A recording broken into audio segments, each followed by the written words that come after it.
Como prometido, antes do intervalo, hora de entrevista importante aqui no nosso jornal, a gente tem ouvido os pré-candidatos à presidência da República, os nomes que já estão colocados. Hoje é dia de recebermos aqui no estúdio em São Paulo Renan Santos, que é pré-candidato pelo Partido Missão, partido recém-fundado pelo movimento MBL. Larissa Rodrigues está comigo nessa jornada aqui, direto de Brasília, aqui no telão.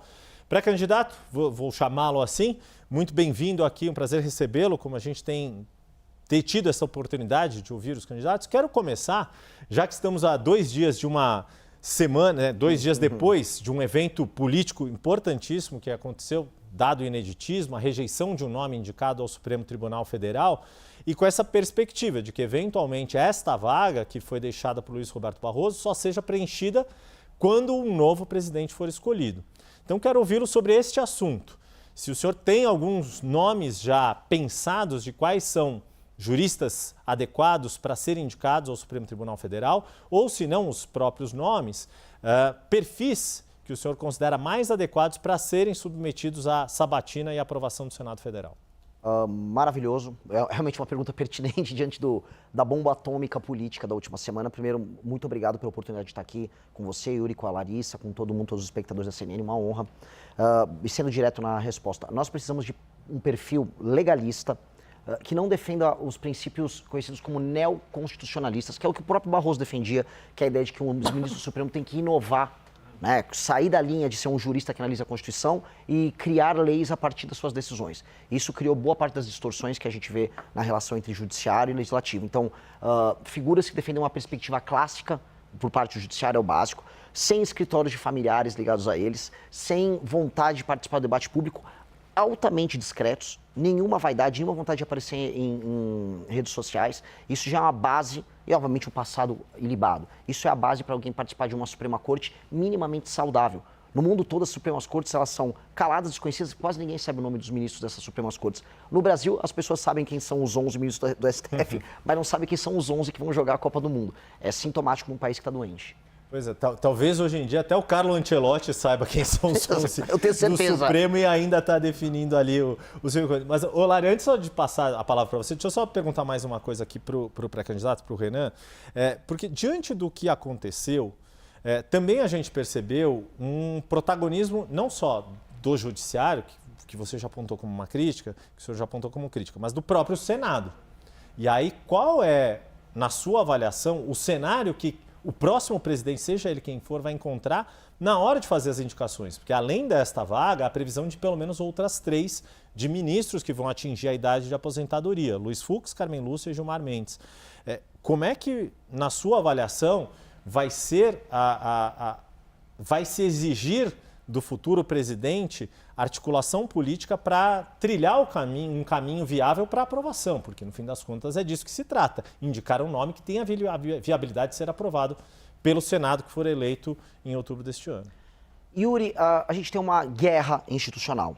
É uma guerra institucional entre legislativo e judiciário, pelos motivos mais diversos, e por vezes a gente vê alianças entre eles. O que mais se comenta é uma aliança entre uma parte do STF e parte dos senadores, ontem pela derrubada, anteontem, pela derrubada do Messias, somado também à derrubada da CPI do Banco Master.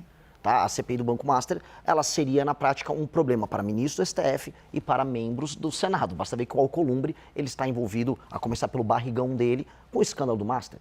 O Alcolumbre é uma figura que tem muito medo dos desdobramentos. Basta ver a questão previdenciária do Amapá. Né? O Amapá comprou, através da sua previdência, títulos nem um pouco limpos do Banco Master. Então, há também nomeações na CVM que envolviam indicações do próprio Alcolumbre. Então, você tem uma relação de tensão e de aliança entre o STF e o Senado. E, na verdade, Poder Executivo, Legislativo e Judiciário, hoje eles estão em conflito nas atribuições, mas unidos na luta pela impunidade. Então é meio paradoxal. Às vezes eles vão se unir e às vezes vão se separar. Qual a função do próximo presidente da República? É alguém que tem que ter autoridade e projeto de Brasil. Projeto de Brasil e saber o que quer. Olha, eu vou chegar lá, primeiro dia eu vou enfrentar o crime organizado, eu vou fazer um pacote de reformas fiscais e eu vou diminuir o poder do Centrão. Essa é a minha plataforma. Sei qual é a minha plataforma, sou uma pessoa limpa, aí eu tenho como prerrogativa resolver essa briga institucional entre os poderes. E colocar na caixinha o judiciário, onde precisa ser colocado na caixinha, usando o Congresso e colocar o Congresso na caixinha quando necessário. Um exemplo claro, o Flávio Dino, que é uma figura política que está do outro lado né, eu não concordo com ele nas premissas dele, ele está fazendo um trabalho que é importante em fiscalizar as emendas parlamentares de boa parte dos corruptos, dos bandidos que controlam o Centrão. Pois bem, não teria problema algum em me aliar com o Flávio Dino no enfrentamento político aos crimes que são cometidos usando parte do orçamento brasileiro. Mesma coisa me aliar com o Senado quando for para colocar o STF na caixinha.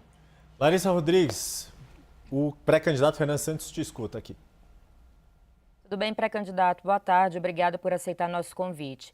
O senhor tem uma força muito grande nas redes sociais, né? Muitos seguidores e tem sido o seu principal canal de comunicação com o eleitor. E eu gostaria de saber como o senhor pretende chegar às pessoas que não usam muito esse canal, as pessoas mais velhas, que não têm redes sociais. Como o senhor tem pensado em trabalhar o seu nome, né, para torná-lo mais conhecido no Brasil todo, diante de uma eleição onde cada voto, ao que parece, será essencial? Perfeito, Larissa. Esse é o grande desafio. Eu sou presidente de um partido que foi fundado em novembro do ano passado. É um partido formado majoritariamente por jovens e pessoas que se uniram através das redes sociais para construir uma alternativa para o Brasil.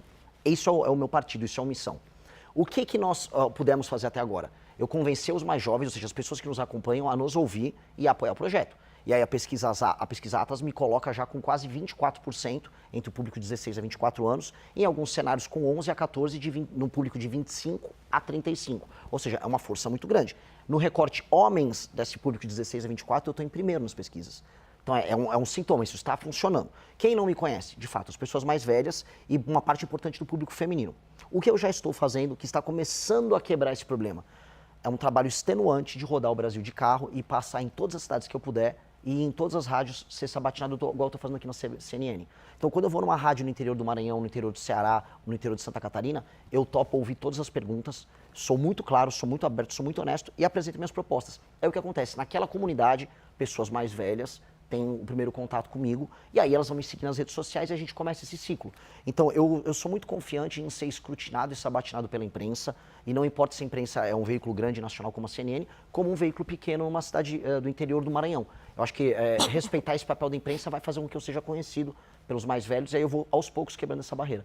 A única coisa que me breca um pouco, eu não sou rico, não tenho o jatinho que os meus concorrentes têm, eu tenho que fazer isso de carro.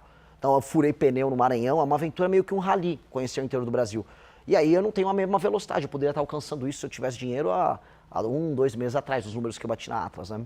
Não sei se o senhor já fez essa contabilidade. Quantos estados já deu para visitar por essa logística? Uns 8, 9. Mas quando eu visito, visitar, por exemplo, Santa Catarina, o Flávio Bolsonaro vai visitar só Florianópolis. Eu rodei de Chapecó a Tubarão e foi só metade de Santa Catarina, eu fiz tudo de carro. Então, Maranhão fiz ele inteiro, né? O estado todo de carro, eu gasto uma semana inteira visitando o estado.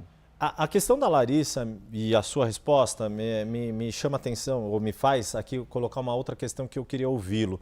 Como o senhor disse, o Missão é o partido mais novo, mais jovem fundado do Brasil, embora o MBL tenha uma trajetória já de mais de uma década, né? O momento em que o MBL surgiu e se tornou nacionalmente conhecido foi ali no processo de impeachment da então presidente Dilma Rousseff.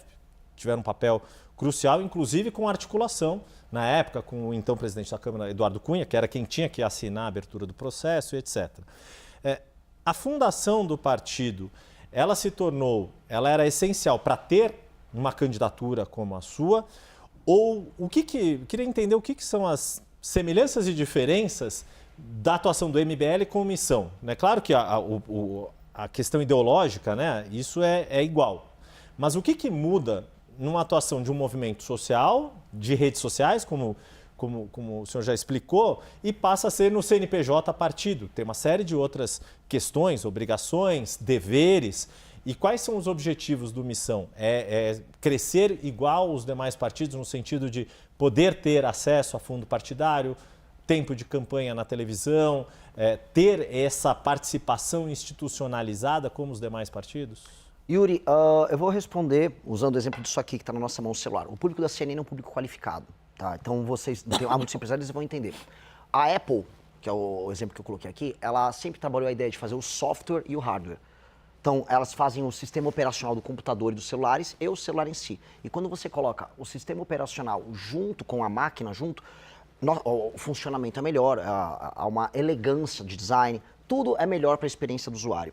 Do ponto de vista político, eu tenho que juntar as ideias. Então eu criei a segunda maior revista de política e cultura do Brasil, que é a Valete, um aplicativo, uma rede social própria para criar novas ideias. Nós criamos o Movimento Brasil Livre, onde a gente experimenta essas ideias através do ativismo, e o Partido Político Missão, em que nós institucionalizamos essa ação política. Então, toda a experiência da pessoa que vive as nossas ideias, ela é uma experiência que faz sentido, ela é coerente. Ela participa da produção das ideias, das discussões, dos fóruns de debate, ela vai para a aplicação nisso no mundo real, fazendo ativismo. E eu acho que ser um político sem antes ter sido um ativista é como um jogador de futebol que não participou da categoria de base. Você tem que aprender a protestar na sua cidade, pressionar um vereador no teu município. Se você não fez isso, você vai ser um político incompleto. Então, e ao mesmo tempo, você nunca vai ser apenas um ativista se você quiser mudar o Brasil. Você tem que entrar no jogo político, participar das eleições, vencer eleições, participar de debates. Então, agora nós temos condições de fazer isso. E havia uma demanda, tanto que a própria pesquisa Atlas demonstrou que o Partido Missão, com apenas 5 meses de vida, já era o 4º partido favorito dos brasileiros. Então, havia uma demanda reprimida por um projeto desses. Então, nós estamos entregando um projeto que é completo e, nesse sentido, o futuro para a gente será muito diferente do futuro da maior parte dos partidos brasileiros. Por que eu falo entre aspas? Porque eles não são partidos, são legendas. Se o Kassab vem aqui participar de um debate, uma discussão com você, Yuri, ele vai falar sobre como ele pode ou não apoiar o governo Lula, ou pode não apoiar o governo Tarcísio, ou seja, o Kassab não tem um partido. Ele tem uma legenda que ele troca favores com os outros. Nós temos um partido, e isso é diferente. E aí eu respeito ainda quem é partido. Eu posso discordar essencialmente do PSOL, mas é um partido, eles têm ideias e defendem as ideias deles. E aí eu quero participar do debate público enfrentando eles. Quem mais são partidos na sua avaliação? O PT é um partido. O PT é um partido de verdade, é um partido corrupto, é um partido com práticas criminosas ao longo da história dele, mas ele é um partido, ele defende teses, defende ideias, é oposição aos adversários dele. Agora, eu falar que MDB, PSD, PL, PP, União Brasil são partidos, isso é piada. Tanto que no Maranhão eu visitei cidades que eram administradas por todos eles e todos faziam campanha pro Lula. Entendeu? Então qual o sentido disso? Não tem sentido. Lari?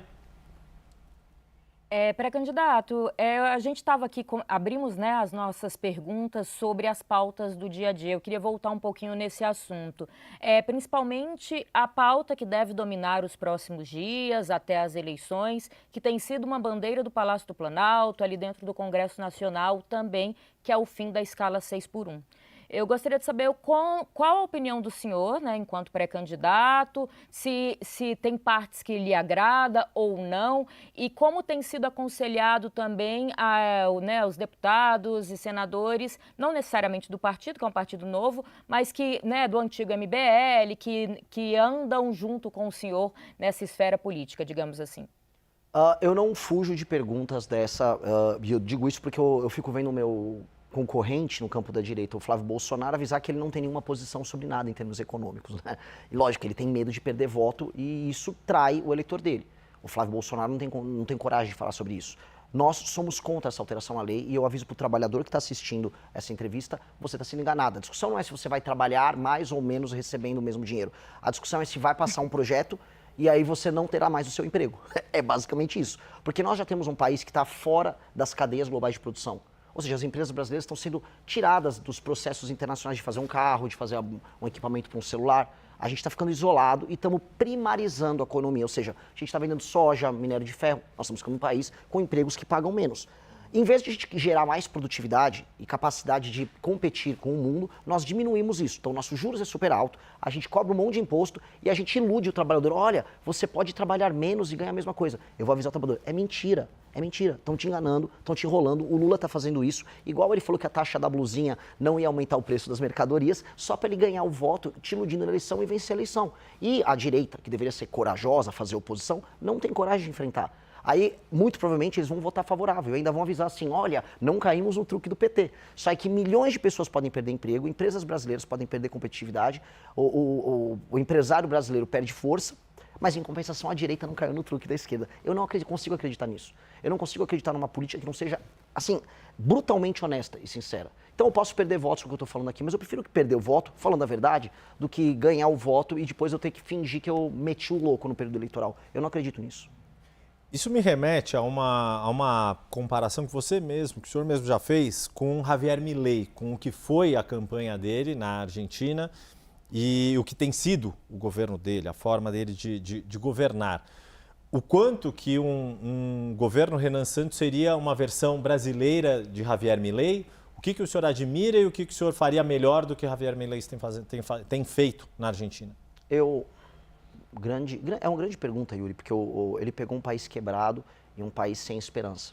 E acho que a virada da esperança na Argentina começou na vitória da Copa do Mundo. Aí, para mim, seria muito bom se o Brasil ganhasse, para a gente ter uma virada de esperança no Brasil.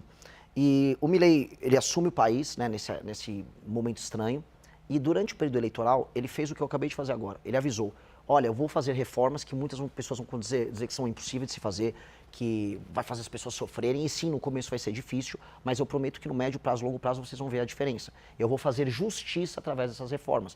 Ele fala da la casta, que são os privilegiados. Eu vou mexer com os privilegiados, com os políticos privilegiados, com os magistrados privilegiados. E, pois bem, eu falo a mesma coisa.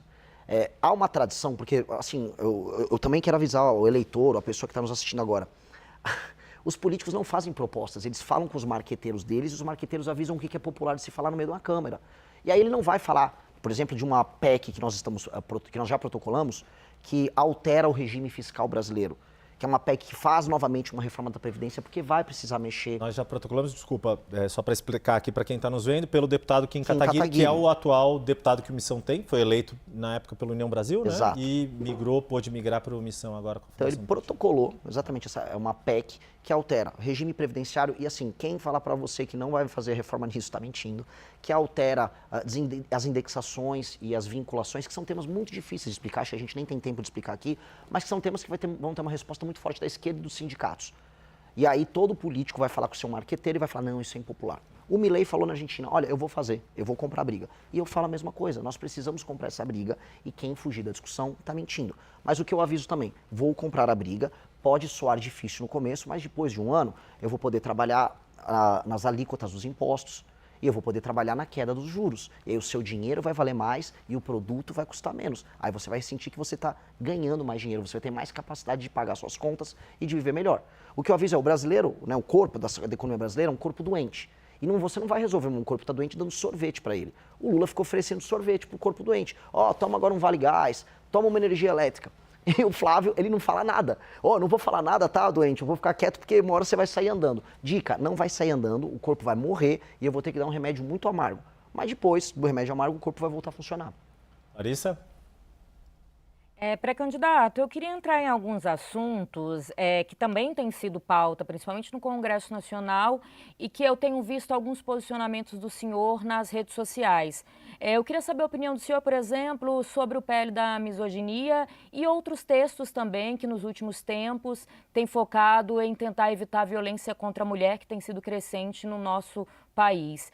O senhor é contra esse PL? O porquê? Qual que o senhor disse dessa necessidade de tentativa de se aproximar das mulheres? Como fazer esse caminho num público que, até onde a gente tem acompanhado, não tem uma preferência direta pelo senhor pelos últimos posicionamentos? Grande pergunta.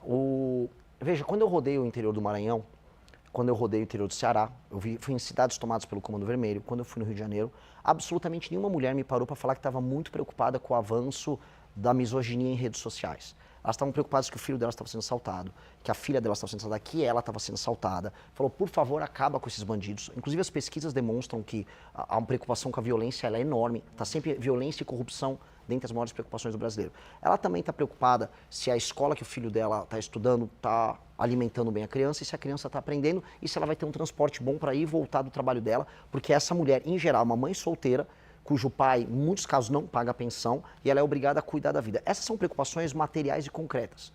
Só que a gente chega nas redes sociais e vê essas discussões do movimento feminista, que olha, nós precisamos discutir a misoginia. O que isso gera?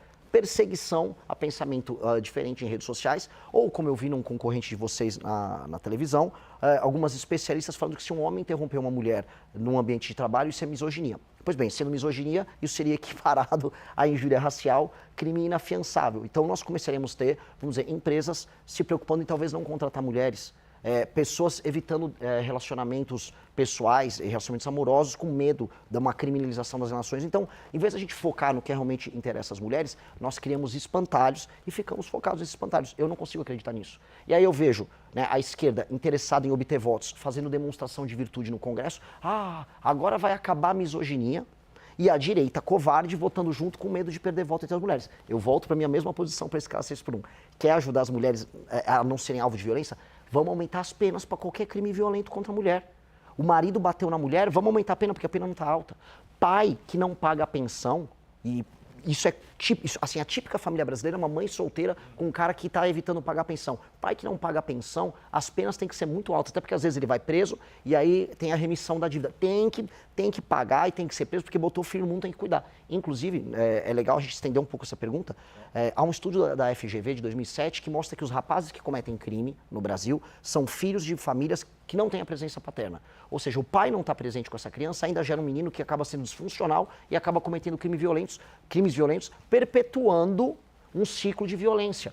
Então, a mulher sofre muito nisso. Então, vamos atingir essas áreas? Vamos atingir áreas que são centrais para melhorar a qualidade de vida da mulher? Eu prefiro fazer isso do que só fazer esse discursinho meio bonitinho, que para mim não vale nada. Então, para ver se eu entendi, quer dizer, na base de aumentar a punição para qualquer homem que cometa qualquer tipo de crime contra a mulher, em especial nesses casos envolvendo violência doméstica, familiar. Exato, e um agravante sobre um problema que aflige as mulheres, que são as mães solteiras, que é o fato do marido evadir do pagamento da pensão e não estar presente na criação da criança.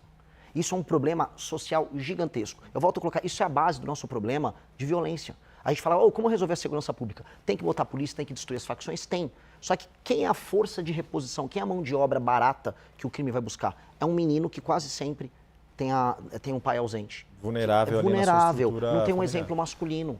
E a correlação, inclusive, entre a ausência de pai e cometimento de crime por esse jovem é maior do que, por exemplo, desigualdade social. Para a gente ver o quão grande é esse impacto. Então, nós temos que corrigir isso. Homem vagabundo que não quer pagar a pensão da mulher ou quer abandonar a criança, esse cara a gente vai atrás dele. Precisa ir. O senhor mencionou a questão aí do combate ao crime organizado e também tem sido uma referência que o senhor sempre tem citado nas políticas de segurança pública, que é o presidente de El Salvador, Nayib Bukele, que se tornou uma referência que muitas lideranças, principalmente aqui na América Latina, têm citado. Agora, El Salvador é um país incomparavelmente menor do que o Brasil. Acho que, se eu não me engano, o senhor já esteve, inclusive, em El Salvador? Não chegou a estar. O Renato Batista do nosso time teve. Tá. Conversou, inclusive, com o próprio. Perfeito. O que foi, então, aprendido desta conversa do Renato, da sua equipe, com o presidente de El Salvador, que é, de fato, aplicável aqui no Brasil? E como que, na sua avaliação, mesmo que o presidente da República tenha uma postura mais incisiva, mais dura contra o crime, como articular isso, sendo que a segurança é uma responsabilidade de 27 governadores dos mais variados matizes, trajetórias, origens e realidades locais? Outra pergunta que ela é muito complexa e eu vou responder da forma mais clara possível. A primeira coisa que o Bukele fez foi quebrar a imaginação que nós temos na América Latina. Ele mudou no país dele, mas isso existe no México, na Colômbia, no Peru, no Brasil, que é a ideia de que você vai conviver pro resto da vida com o crime organizado. Portanto, tua casa tem que ter um muro, portanto, teu carro tem que ter um isso-filme, você tem que ter medo de andar com o celular.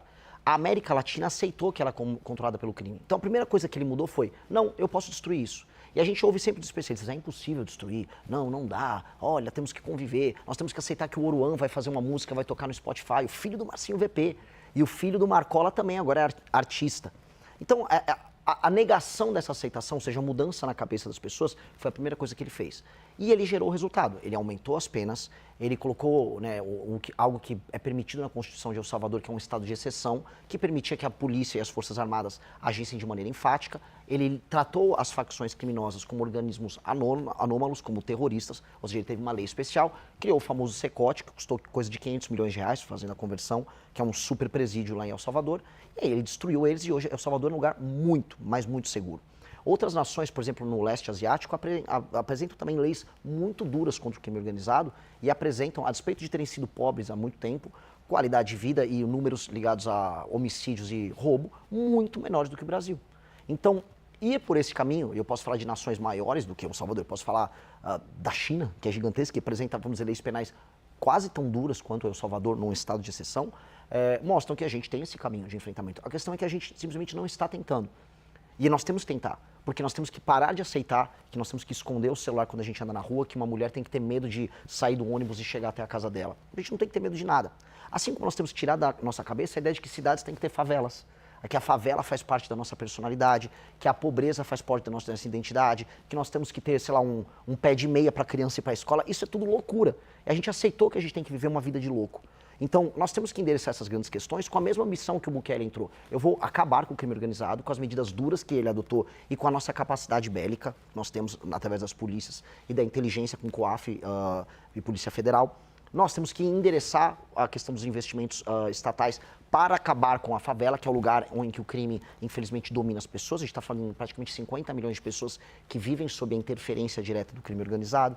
E mudar a imaginação do brasileiro de que é possível viver num lugar que é muito bonito e que pode ser feliz. Hoje nós temos um Brasil que tem um potencial enorme, mas é um país triste, cujas cidades são feias. As cidades do Brasil são horríveis. Todas as casas são muradas, as ruas são abandonadas e as pessoas têm medo de andar. Então, essa mudança cabe ao Poder Executivo. Esse é um papel do presidente. E aí, te respondendo sobre a articulação, de maneira muito simples. Há governadores que tentaram já fazer esse enfrentamento, mas eles são submetidos a uma lei penal e às leis de execução penal, que são prerrogativa do Congresso Nacional e da Presidência da República alterar. Então, quando tentaram as UPPs no Rio de Janeiro, por mais que tenha sido uma iniciativa boa, no fim do dia, se não alterasse as leis penais e o Código de Processo Penal, não resolvia nada. Se não tivesse um estado, por exemplo, se eles pudessem decretar o estado de defesa, que permitia que o BOP entrasse na casa das pessoas onde às vezes se escondia um criminoso, não ia dar, como não deu. Então, o Poder Executivo tem que criar um arcabouço legal e agir junto com as polícias estaduais, com os governadores. Se o governador está cooperando e ele executar, vamos bater as metas juntos. Se o governador não cooperar, como, por exemplo, eu tenho certeza que o governador do Ceará, que vive me processando, não cooperaria, nós vamos colocar um estado de defesa no estado dele, ele fica afastado dessa prerrogativa e nós destruímos o crime no estado dele. Meu recado é para todos os estados. Na Bahia, no Ceará, as pessoas reclamam, e a polícia também reclama, o governador não faz nada. A gente sabe onde está o criminoso, eles estão tomando a cidade, mas ninguém faz nada. Eu vou fazer. Só para esclarecer, antes de passar a palavra para a Larissa, o senhor falou estado de defesa, quer dizer, usar um mecanismo que já existe na Constituição e mais rigoroso do que, por exemplo, as GLOs, as garantias de lei e ordem, por exemplo. Que o Temer usou. Exato. O Rio de Janeiro passou por uma intervenção, Exato. era o general Walter Braga Neto. Exato. E veja só, não é um mecanismo, quem fala, isso é autoritário, isso não é autoritário, isso é estabelecer a autoridade. O Temer tinha feito uma GLO assumindo o controle, vamos dizer, da área de segurança no Rio de Janeiro. Ok, eu espero não precisar fazer isso se os estados cooperarem. Agora, se o estado do Ceará, para pegar um exemplo prático, quiser manter Santa Quitéria, uma cidade que tem urânio e que foi tomada pelo Comando Vermelho, sob o comando do Comando Vermelho, eu vou decretar que Santa Quitéria estará em estado de defesa e a polícia e as Forças Armadas, se necessário, vão entrar em Santa Quitéria, vão destruir o Comando Vermelho de Santa Quitéria, libertar a população. Eu gostaria de contar com o auxílio dos governadores. Agora, se não quiser auxiliar, a gente faz sem eles mesmo. Larissa, acho que a nossa última pergunta, o tempo está passando rápido aqui, mas vamos lá. Uma última pergunta, então, antes da gente encerrar. A gente tem percebido críticas a alguns candidatos, posso citar até o próprio pré-candidato, né, Flávio Bolsonaro, de falta de experiência com o executivo.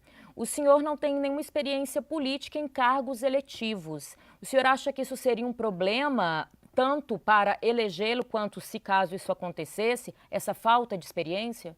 Não. Não, porque temos grandes líderes políticos no Brasil e no mundo que tiveram nenhuma experiência em cargo eletivo pretérito e fizeram bons governos, como pessoas que tiveram muita experiência e fizeram maus governos. Não é exatamente isso que determina o sucesso de um mandatário. A Dilma tinha experiência administrativa dentro da máquina pública e foi um desastre. Então, e o Milei, vou dar um exemplo aqui de uma figura que está fazendo um governo técnico e efetivo nas políticas públicas dele. A gente pode até, eventualmente, não concordar exatamente com a política B ou C, mas ele está conseguindo fazer as entregas prometidas por ele.